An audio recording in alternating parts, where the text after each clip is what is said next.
Eric, good morning, brother. It is good to see you. Hal, good miracle morning. Excited to be together and looking forward to the discussion. Thank you. Oh, thank you for the good miracle morning. I missed that opportunity right there. Yeah, dude.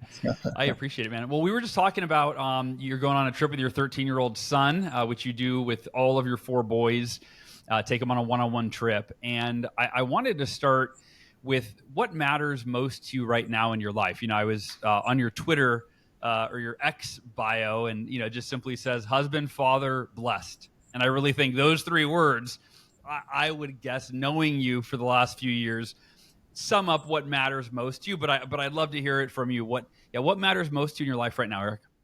Yeah, absolutely. First and foremost, it's my faith, and Hmm. that's my foundation. And then it's relationships. And as you highlighted, family are at the top of that list. So, really have a big heart for people, and I'm blessed to have many different relationships and different aspects of life. And so, just trying to invest in those relationships every day. And as you mentioned, certainly starts with my wife, Andrea, and my four sons. Yeah, fantastic. And don't you coach? Well, what's your coaching role? I know you coach some of your boys' teams. I do. I coach primarily some football and baseball. Football is my real passion, and it brings me tremendous joy working with an incredible group of young men. I like to say, I have 25 to 30 additional sons, so to speak, and it's Wow. a real honor to play a small part in trying to inspire them in their lives. So. That is really, really cool. And how many of your boys are playing on that team or those teams? So I've really been with my oldest son, Cooper, on a Okay. 4-year journey with his football team. Have worked with my different sons in baseball as well. But the youngest two, Will and Wyatt, are twins, and they are getting ready to turn 9 years old. So just as we wrapped up with one football team, we're getting ready to start another journey, and very much looking forward to that. And my middle son, Luke, is getting ready to start some baseball here in the fall. So they are all incredible young men. And just trying to help them find their unique gifts and talents and dream big and pursue their dreams with all their heart. So it's a real joy to be a part of that coaching experience with my sons and as well as their teammates. That is really cool. I have not gotten to coach my kids, which I can imagine, just imagine what that experience is like. But my son is into basketball. He's on a basketball team. So I'm getting at least that special experience of watching your child, go from struggling at something and maybe not liking it to gaining skills and getting better. And so my wife and my daughter, we go to his games every Saturday, and it's like the family's cheering him from the sideline. And yeah, so it is a special experience. I wanted to ask you about something specific, which is I've heard you describe yourself as an eternal optimist. I've heard other people describe you as an eternal optimist. In fact, so much so that I recently bought you a book called The Eternal Optimist by Matt Drinkon, and I sent you that, right? Surprised you probably a couple months ago. I just talk about that for a second. Like, how would you define that? What does it mean to be an eternal optimist, and how does that serve you? Sure. Yeah. It was a tremendous gift that you shared with me, not only because of the title for the book, and now I've made a great connection and friendship with Matt, but also something that really jumped out at me on the back cover was Matt talked about this term, recovering perfectionist, Mm. which I shared that term with actually our Miracle Morning community here at our firm, RubinBrown. But I thought I just made the term up. It was off the cuff, but it's been part of my life journey is recovering from from being a perfectionist, and so connecting with Matt and having a conversation that was really powerful. But being an eternal optimist for me, honestly, how I feel this morning, Hal, is today is the best day of my life. Mm. Amen. And granted, I said that yesterday, and I plan to say it tomorrow, but I have some real rock solid truths that I base that statement and that mindset upon, and I know without a doubt the best is yet to come. And so those foundational truths that I have that can say that today is the best day of my life with confidence, and I try to bring that energy into everything that I do today, tomorrow, and the next day, because every day is full of opportunities to love, serve, and care for other people. That's beautifully said, but I'm going to be devil's advocate for a second. How can every day be the best day of our life? And what if today doesn't go well, like Eric? So what would you say to that? Well, I would say it starts for me with I experienced a transformative shift in my perspective from seeking happiness to living with a mindset of joy. Mm. Okay, happiness is dependent upon our circumstances, Okay. what happens to us, sort of the roller coaster of emotions and experiences throughout each day of this life. Joy is a constant. It's a mindset. Joy is founded in the principle that it's not about me and my circumstances. It's about the opportunities to serve others. So that's really been a critical shift from seeking happiness to living with a mindset of joy. And I would add to that as well, I mentioned some rock solid truths. And those are number one, I'm working to get stronger every day, Mm. physically, mentally, and spiritually. So the pursuit of that gives me confidence to be able to say that. And those are things that I can control. Number two, I mentioned the importance of relationships. And I have more abundance of relationships and more people in my life today than I had yesterday, Mm. but not as many as tomorrow. So the ability to continue to build relationships and try to impact and work with and serve others grows every day of my life. And then third, and perhaps most important, and this is just my foundation of faith, is I believe today I'm one day closer to heaven than I was yesterday, Mm. and that's as good as it gets. So that is how and why I'm able to say that every day. That is not to say that there are not challenges. I know there will be challenges today, but again, it's trying to live with that mindset of joy and not just realizing it's not about me. It's really not. And the more we focus on others and not ourselves, I think we can have that powerful perspective of joy in our lives. I love that, and everything you just described is a mindset. You have a mindset, right? Your mindset allows you to show up at your best every day, and that no matter what happens, you see that you find the silver linings, you experience joy in the moment, all of that. And we're so kindred spirits in that. I mean, I recorded a podcast years ago called "How to Make Every Day the Best Day of Your Life," right? And it's that Wow. it's not based on what happens to you. It's based on your mindset and how you show up. You can show up to the most difficult circumstances with the most empowered, tenacious, resilient mindset, and then therefore it's you make it the best day of your life because it was difficult, but man, you should have seen the way that I showed up. It's like, dang, okay, I see where you're coming from, right? You mentioned joy, and you gave that distinction between joy and happiness, and I know that you use the word joy to describe literally your purpose in life. Why did you choose that word? And you may have mentioned some of that, what you just talked about, but what does it mean to you? Why is joy the word that you use to describe your purpose? Yeah, to me, Hal, it's all about joy in the journey. Okay, and life is a journey. And you've written many books, and I have not published a book yet one day, but I think when I do, the title is going to be "Joy in the Journey," and Mm. just talk about experiences that I've had, and perhaps shine a light on experiences of others who have been able to live with that mindset and make a positive impact on the world.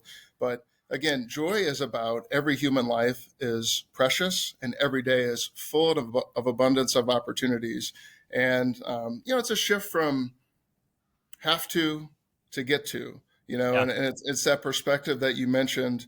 And, and I think the aspect of a journey too, and being a recovering perfectionist is it's not this check the box activity or, oh, I finally made it, or it's not putting the ability to experience joy out there. I'll be joyful. I'll be satisfied. I'll be content. I'll be happy when it's focusing on experiencing it today. And that's a continued journey for me. And I'm grateful for all the many wonderful people in my life that help me and support me in that pursuit. Again, I love it. It's a mindset. I learned that when I was 19. My mentor in my life at the time, Jesse Levine, he said, happiness is a choice. You choose whether or not you're happy. And that it didn't make sense to me because I go, well, that doesn't make sense. Like, I'm happy when things go well, and I'm not happy when things don't go well. And obviously semantics, happiness, joy, etc. And I like the way that you separate the two, you create the difference, the different paradigm for each. But yeah, I learned that when I was young, and I was like, oh, happiness is a choice based on, you choose to be happy even in the midst of the most difficult circumstances that you face. So, and you are a light. You exude joy, man. And I know that anyone that knows you would say the same. So you are correct me if I'm wrong, you're a partner at RubinBrown, correct? Correct. And RubinBrown is one of the largest, or it's a CPA, and a national CPA firm, right?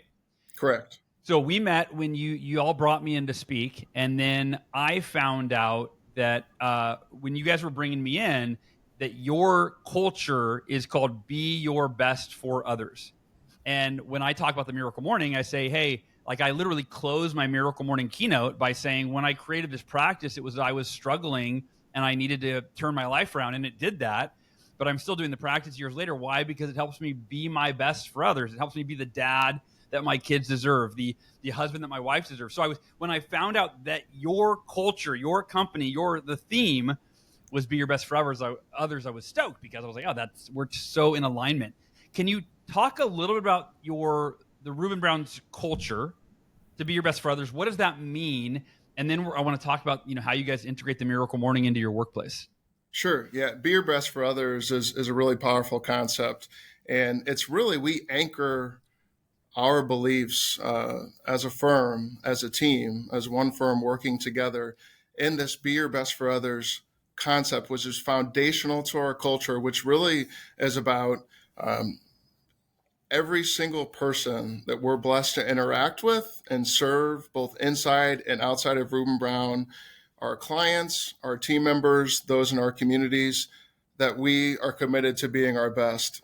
Again, not for ourselves, but for others, and the impact that we can make, that we approach every interaction, every opportunity, every relationship with the highest level of service, respect, and good intention. And it's really incredible. And I was inspired by the tremendous alignment between what you created, Hal, in the Miracle Morning, and what we strive to live every day as be your best for others, regardless of whether you're at the office, if you're at a client site, if you're at the coffee shop or the gym. It's really, again, a constant approach to daily life and interactions. And, we're not perfect by any stretch, but we've got an incredible inspiring energy as an organization to support each other and challenge each other to live with the principles of be your best for others every day. And the Miracle Morning really provided a spark for us to take that culture to many of our team members in a very personal and intentional way as they start their day. So I'm curious, before Miracle Morning, what did y'all do to foster, to nurture, and perpetuate that culture? I'm curious. Like, what were you doing before? And the reason I asked that, well, I'm genuinely curious, but I'm also, I'm thinking like a lot of companies, for example, they have a mission statement, right? And it's like written somewhere, maybe it's hanging on the wall, but it's not really part of the culture. It's like people aren't really identifying with it. They're not doing, like, there's no practices or rituals to continue to bring that culture forward from the corporate level to the actual individual. So anyway, I'm curious if there was anything that y'all were doing before you brought Miracle Morning in. What was that? Sure. There have been a few different things, Hal, and I believe culture is incredibly dynamic, and it is not a check the box activity. It's based upon the experiences that you create each and every day. Okay. So having said that, some of the things that we've tried to do, in addition to making sure it's on the walls and it's included in a number of different communications that we have throughout the year at our organization, a couple of specific things that I think we've done that were really helpful to helping us really move that culture forward and truly embedded in the lives of our team members. Number one is we're so passionate about it. We wrote a book. Okay, we have a series of books Nice. on our firm's vision points with tremendous stories to really bring incredible perspective to what we mean, particularly for new team members that are joining our organization, so they can start to have an appreciation for what we talk about with Be Your Best for Others and the elements of our culture and our values. The second thing is just sharing stories. We have communications that go out every month that spotlight different Be Your Best for Others stories, team members being their best for each other, team members being their best for clients, and feedback that we received from totally satisfied clients who experience that Be Your Best for Others culture, as well as those in the community. So, I think it's the stories that really help the culture come to life and inspire others to seek to do the same. But, when you came and spoke to us almost 2 years ago at our team member update, which is an annual event where we bring all of our approximately 1,000 team members together in one physical location to have just a total immersion of culture. and you came at just the right time. And I say it was really like rocket fuel to help us take this to the next level. Yeah. That's amazing. I love, so, I mean, what you're talking about, I think this is a lesson for people, for whether in a business environment or even in our family environment, right? That you are highlighting people that are living your values, right? That are, be your best for others. You're highlighting, and then you're sharing stories so that everyone goes, oh, wow, that's what that looks like. Oh, wow, I could learn from that. Oh, I could do that. Okay, wow, we're really living this. It's not just lip service. So I love that, because I think that there's such a foundational lesson there, because we all learn from stories. That's how we've, since the beginning of time, right? The Bible is a collection of stories. We learn best from stories because it engages both our right and left brain, right? Both hemispheres of the brain are engaged when we're following along with the story, and then the lesson is embedded, which kind of switches over to the left side of the brain, and you're like, oh, okay, I'm gonna chalk that lesson away for when I need it. But I really understand the lesson because of the context that it was delivered in, through the context of that story. All right, so you guys were already being proactive in the culture, and really implementing your values as a company, as an organization. Then I come in a couple years ago, spoke Miracle Morning, and y'all started implementing the Miracle Morning at a level that I don't know that I've ever seen a company do. And what I mean by that is, lots of companies, I speak, I in my speech with, hey, y'all, let's do a 30-day challenge. Sometimes the company will lead that 30-day challenge, as I think you guys did. But it's been over a year. You guys have a Miracle Morning, a RubinBrown Miracle Morning community, which I got chills when I came on your first call and you introduced. I didn't know that you had called it that. And then you introduced, hey, welcome, RubinBrown Miracle Morning community. I go, oh my gosh, you guys have a community, a Miracle Morning community within your company. So talk about that transition, and like, what did you do? Or I guess it's a transition or an adoption of the Miracle Morning practices into what y'all were already doing. How did that begin? And then let's talk about how, you guys are sustaining it over a year later. Sure. Yeah. And I'll talk about the beginning, but before I do that, I just want to say that we absolutely have a community. The community continues to grow stronger, and it's some of the most extraordinary people on the planet that are a part of this RubinBrown Miracle Morning community. And it's a real blessing and privilege to spend time with them every month. Number one. Number two, I would say that, the real key, I think, and perhaps again the lesson and the opportunity for other business leaders is this: there's so much great content out in the world today. Quite frankly, I think you are one of the most impactful and important speakers in the world today, and just so grateful that you were able to share your inspiring story. But it's so much more than your inspiring story. You created something that is transforming lives. And so here's what we did.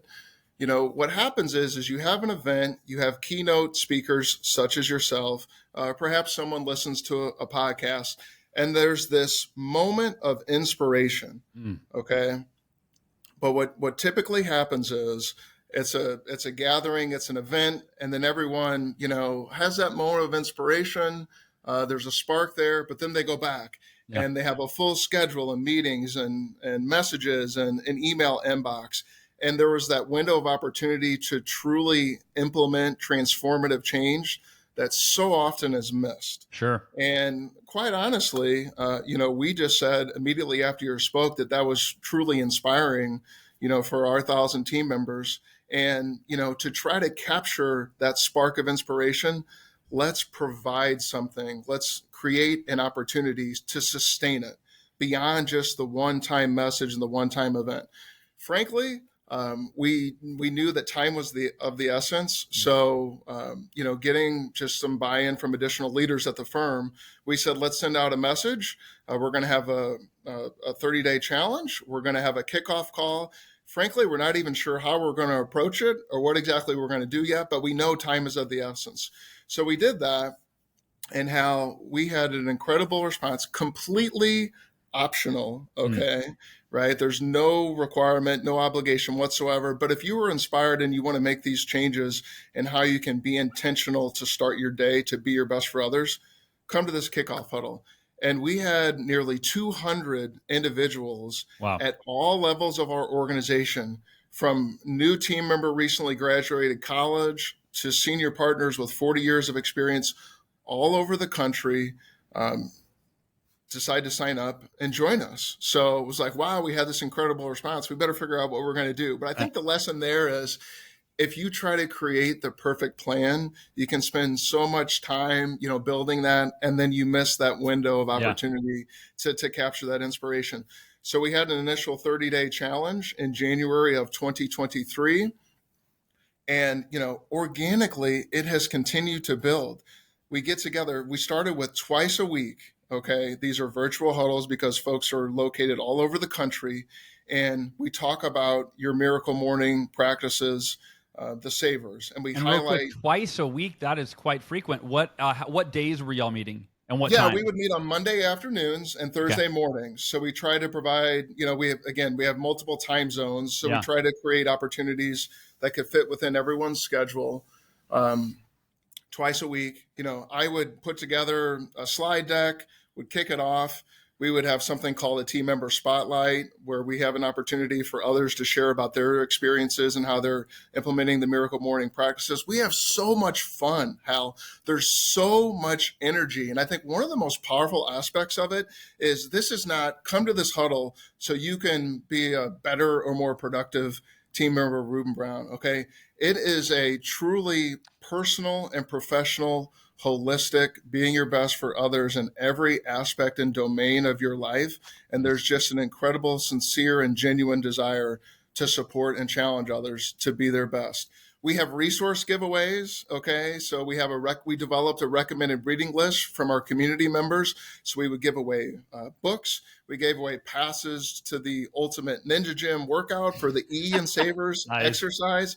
My all-time favorite, we gave away a laminating machine, okay, which sounds crazy and silly, but this is so you can take your affirmations and your goals, and you can actually take that piece of paper and laminate it, so it's something you can carry around, and you can spill your coffee on it, and it's okay. It'll still be with you the next day. Yes, you generously sent me one of those laminating machines, by the way, so I want to thank you for that.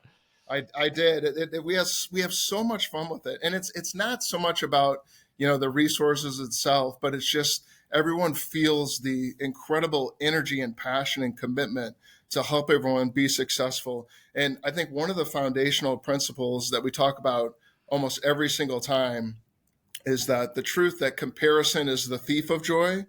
Okay. And your journey in this context of being your best for others and starting your day with the miracle morning, your journey is unique to you. Okay. Yeah. So be inspired by others, learn from others, get ideas, but keep your eyes on your own paper, so to speak, and make progress that is meaningful for you. We've had individuals who had goals for decades that this miracle morning community inspired them to finally, push through and overcome their fears because they heard other team members doing the same.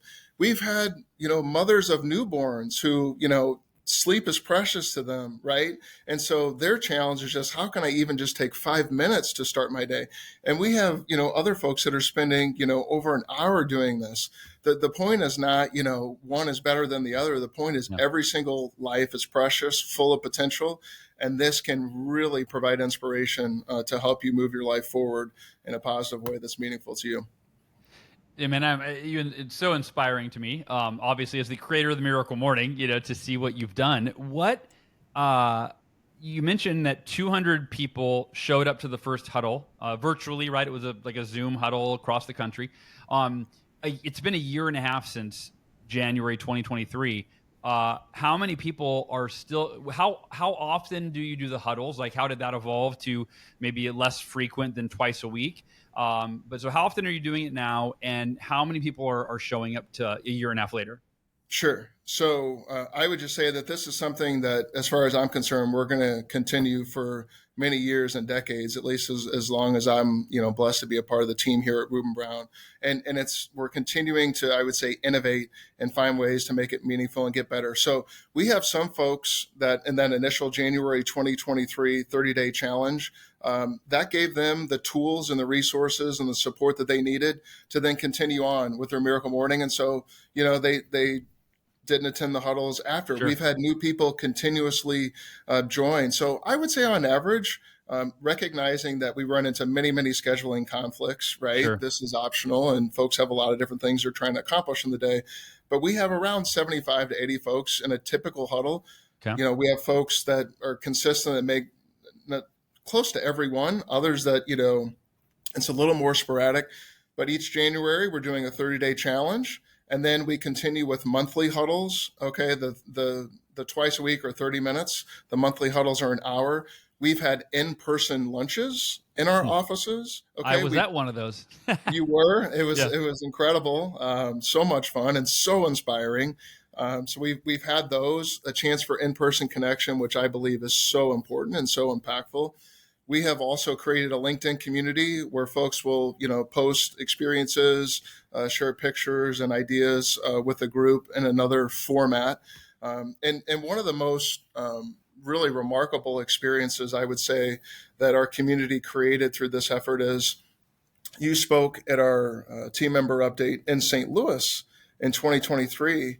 And then in 2022, and then in 2023, we came back together in Kansas City, and we actually had our group from all over the country begin very early before the start of that all-firm meeting with a full miracle morning, all 6 of the Savers led by different members of the community as the sun was rising in beautiful Kansas City, Missouri. And it was one of the most incredible experiences for myself, and I know for others. And we're getting ready to do the same thing in Chicago just next month, where we can all come together in person in a very, very meaningful way. So one more quick note, just in the spirit of how do we continue to strengthen this and perpetuate this from years to come. Yeah. Recognizing what I said about different experiences and even scheduling conflicts, we recently launched small groups.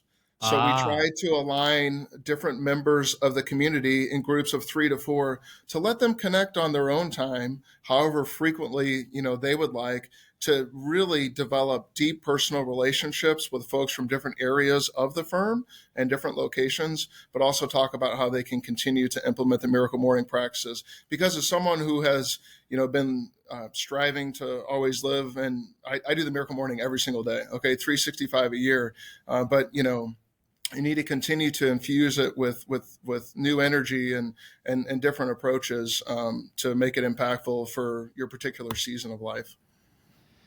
That's fantastic. It reminds me, and if anybody's listening, actually, let me set up the context, which is, you're an executive, you're a president of an organization. If somebody's listening and they're like, well, I don't lead people necessarily. This reminds me in 2005, going into that year, my goal at Cutco, it was my last year with Cutco, and I was a sales rep, right? I wasn't a manager or a district or division, or right. I was a rep, and I decided I wanted to have my best year, be my best, have the best year of my career, and I thought it won't really be meaningful if I don't lead other people to do the same thing. If I don't pay it forward and help others, and and hold out my hand and pull them with me along the way, and so. I wasn't a quote unquote leader, right? But again, I think the leader with no title, like Robin Sharma wrote the book about, like a leader is someone that helps other people, period. That's what makes a leader. And so for me, I reached out to all of my colleagues, probably 40 of people that were selling Cutco with me across the country. And I created a weekly, every Sunday. It was called the Ultimate Club, I think, something like that. And we had roughly 20 people on each of those calls. And every week, though, I would go down the list and say, hey, what's your goal? What's your goal? What's your goal? How was last week? What do you commit to do this week? And I would provide a support, encouragement, accountability. One person would teach on each of those calls. And so the reason I'm throwing that out there is, like, if you're listening to this, you could do this in your family, right? You could utilize the Miracle Morning. If it's helped you as an individual, this is about taking that, taking it from just being your own personal practice and sharing it with people that you love and people that you lead. And that, I go back to the Miracle Morning began because I was like, I should share this with people that I love and people that I lead. And it shared with my family, then my coaching clients, and then eventually it became a book, and so on and so forth. So I just wanted to highlight what you've done, and that people can apply this in whatever role that they're in. I couldn't agree with you more on your philosophy and the application of what you just described of what it really means to be a leader. And we've actually seen, folks at different levels, amazing team members at our firm, I would say grow as leaders in whatever their respective roles through this journey, through this experience, as simple as it sounds. Folks, in a group of, some cases 100 people, being able to become very vulnerable and share, both their challenges and their triumphs, in the spirit of trying to inspire others to grow and be better. That's leadership. And yep. I have been so blessed to have some people share with me one-on-one the profound impact that experience has had to them. And all we're doing is, and it's not about me, it's about the incredible people at our firm and within this community who are just willing to show up and be inspired and inspire others. In some cases, that's listening and taking notes and then applying that to your life. In other cases, it's sharing a story. I'll give you one quick story of an example of impact and success. This was a huddle actually during our original 30-day challenge. Each huddle was, I'm thinking of new ideas, how we can make it really meaningful. And in this particular huddle, I organized a panel of different folks at different levels across our offices at the firm. And we were having this great panel discussion. I was actually happened to be visiting Nashville, so I was scrambling, to join the call, after a breakfast meeting. And then when we transitioned from the panel to the open forum discussion, which we always provide time for anyone who wants to share in each of these huddles. And a partner decides to open up and share his experience. And this is someone, just an incredible leader, wearing many different hats, actually had recently, this is, I think, really special, had recently been the leader of his own consulting firm that joined RubinBrown, to be a part of our overall growth and impact story as an organization. So working to, support his team to continue to grow his aspect of the practice, working as part of our one firm organization. And he said, I've really gone all in and committed as part of this process to the Miracle Morning. And in the midst of one of the busiest seasons of my life, and also being caretaker for my wife, who recently underwent a procedure and needs quite a bit of assistance, and as I've embarked on this Miracle Morning journey, she looked up at me the other day and said, there's something different about you. I can't quite say, but your energy, your presence, and your love, that you're bringing in the home and how I see you're interacting with the teams, there's something different about you. And he shared that impact. And I just thought, that's incredible, and I think it speaks to the spirit of how we've tried to really support, with Be Your Best for Others being our culture, growth personally and professionally.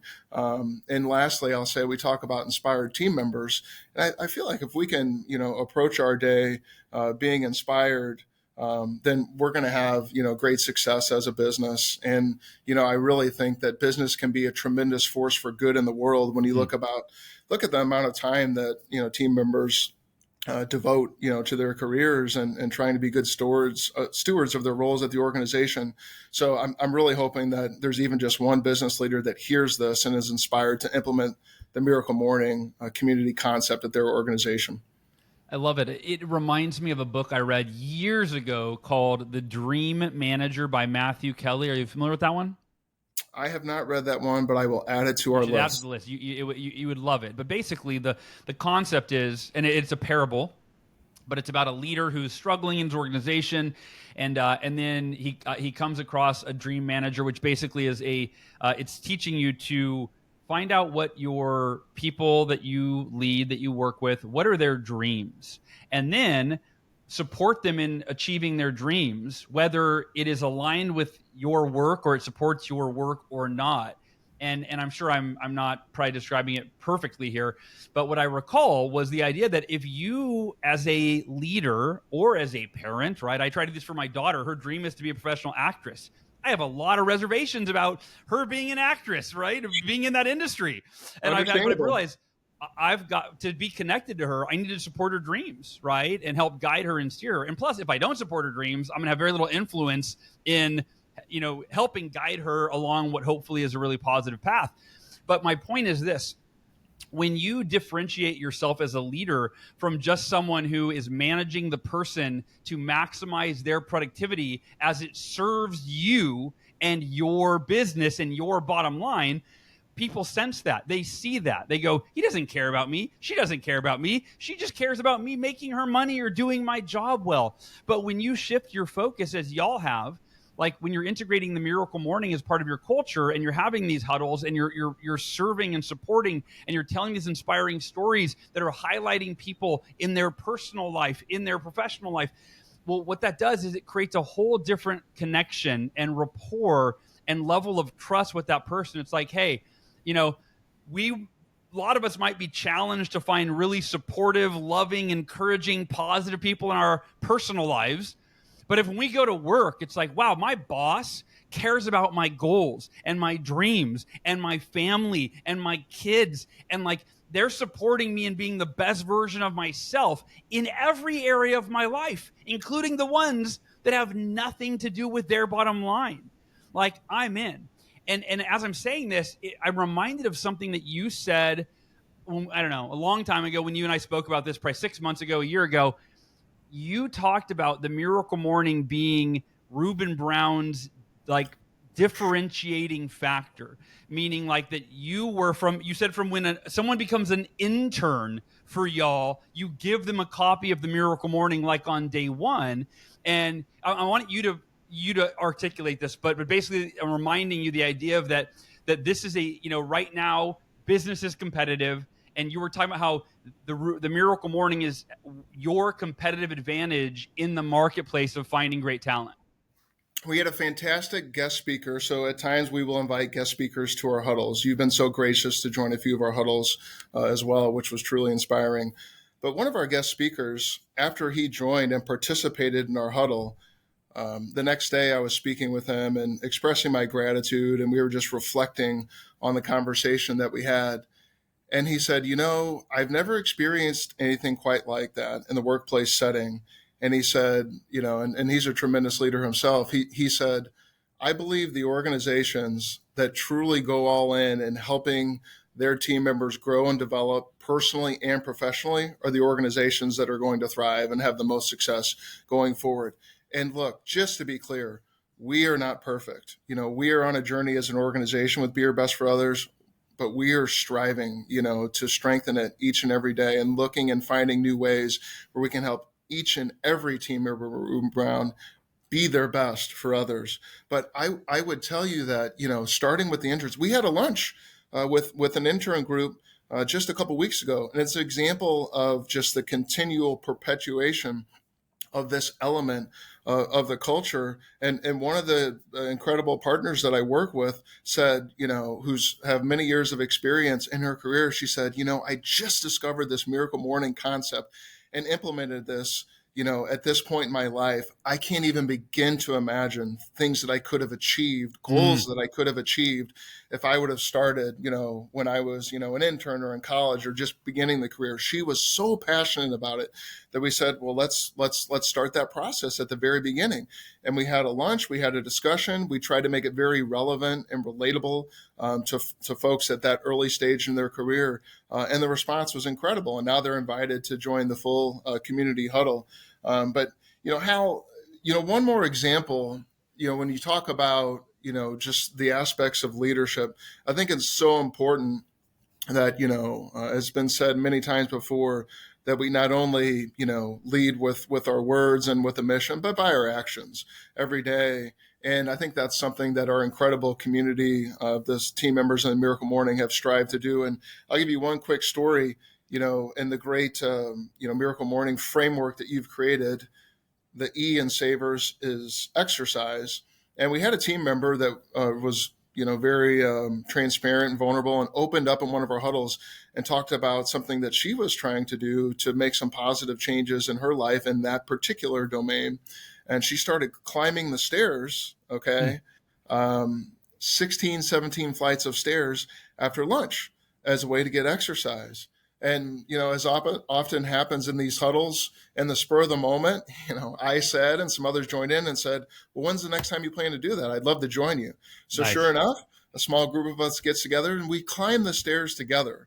Okay. And, in that moment and the relationships that we were able to build and demonstrate and be present and showing that support was just one small example of how we can show up, as you said, really taking action to be our best for others in a way that can inspire them to continue these positive changes. And I even have a couple of feedback quotes, if we have time before the end, that I can share about the impact from some of our community members of how their lives have been transformed through this Yeah. as well. So, The floor is yours, man. Please share. so here's just a couple of examples here. Because I made my health important, I was able to make lifestyle changes that I want to stick with forever! Mm. Exclamation point. Here's another one. By having intentional, positive thoughts, it starts my day with joy, humility, and a sense of my own power to accomplish what I need to for the day. Wow, so inspiring. Nice. Here's another one. I am so grateful for those who show up for the inspired guidance and dedication to helping me be the best I can be. Thank you so much. Here's one. I felt more positive energy and more appreciative of my spouse. I was getting to work earlier, fewer snoozes. Okay, again, so we're not leading with and talking about, just the work aspects, but Yeah. there's an example of where it made a positive impact. Here's one more. Thanks to the goal worksheet we received in December, I identified areas I wanted to grow in and wrote down measurable steps and posted them on my fridge. This group helped me stay positive and conscious of ways to get closer to my goals. Wow. Love and accountability, challenging, but supporting each other to achieve our goals in all domains of life has been really impactful. And you are the inspiration behind that. And just very, very grateful to continue to support you in your mission and what you've created. Because I think here's one more quick thought for you, Hal, going back to joy.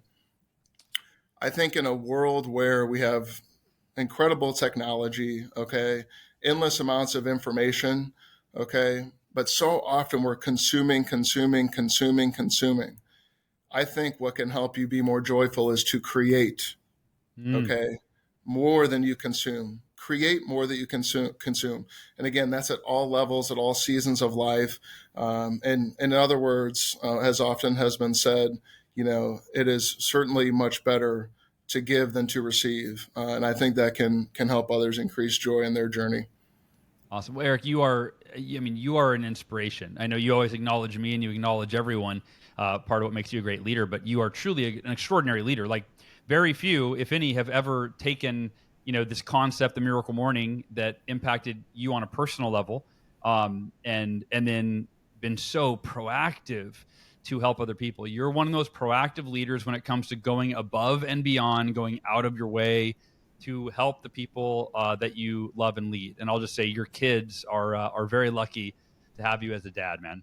Yeah, it's not about me. It's just about being trying to be a steward of the culture that we're fostering here, and a small role that I can play, and just helping again, others try to wake up to their full potential, and again, be intentional in how they start their day. I know on one of our calls I mentioned, there are approximately 8 billion people in the world. Okay, yeah.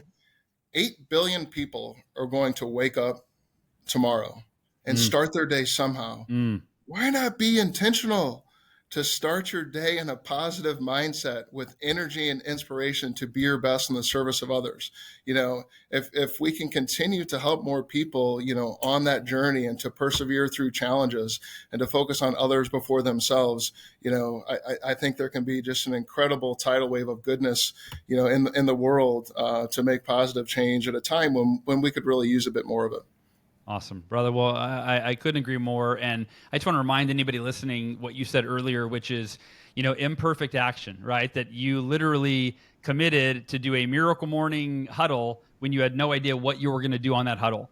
And if anybody's listening to this, take action. Don't just go, oh yeah, that's so much, what a great idea. And I could see how it's transformed Eric and RubinBrown's culture, and that could do it for me and my family or my workplace.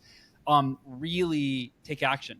write down, commit that, hey, I'm going to schedule the first Miracle Morning huddle, call it whatever you want. And then I'm going to, I'm going to schedule it, and then I'm going to figure out what I'm going to do. And that first huddle could be a lot of questions. It could be, right. It's just, and you can let people know, hey guys, we don't have a plan. We just know this practice can transform our lives as individuals and collectively as an organization.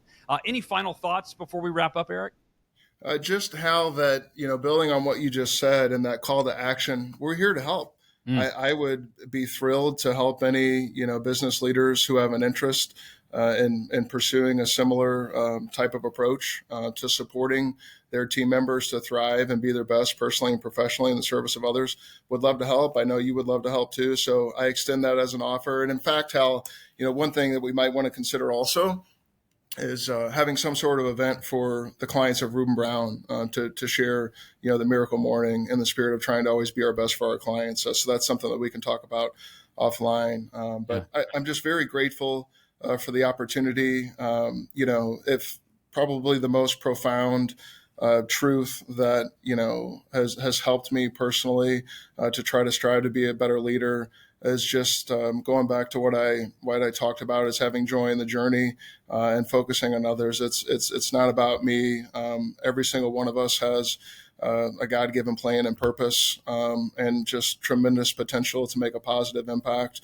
And that's what brings me the greatest joy is trying to help others find that and support them in that. And like I said, there's an offer out there to help if anyone, we have sort of the starter kit, right? Because, as you said, it was imperfect, some things took off, some things, didn't quite go well, but we've experimented, we've tried, and we've created a thriving community to take our Be Your Best for Others culture, out into the world. And I'm just grateful for the opportunity every day to continue to be a steward of that. And any way that I can help and support you, you're a dear friend, and grateful for the energy that you bring out into the world every day.